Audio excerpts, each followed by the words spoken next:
So the perfect lighting conditions when growing mushrooms. I'm getting asked about this more and more. People are saying, what about the lighting? How do I treat the lighting? And it's quite a contentious topic. Not everybody that you speak to will agree on the same method or on the same format. So I can only really share what I do. And the way I look at it is really simply, don't overthink it. When the sun goes up, mushrooms get light. When the sun goes down, mushrooms don't get light.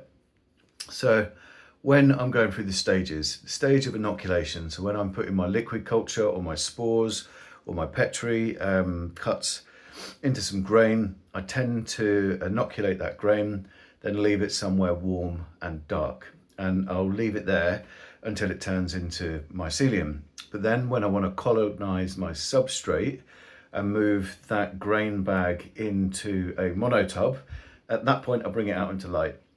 And I just leave it in a room at a decent temperature and let the sun do its thing. I make sure that it's not in direct sunlight, that it's got access to light, but it's not beaming right in.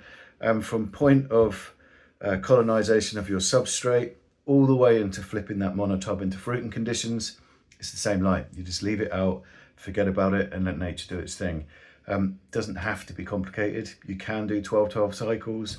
You can get different spectrum lights that are beaming down. It's just expensive and you'll get the same result, in my opinion.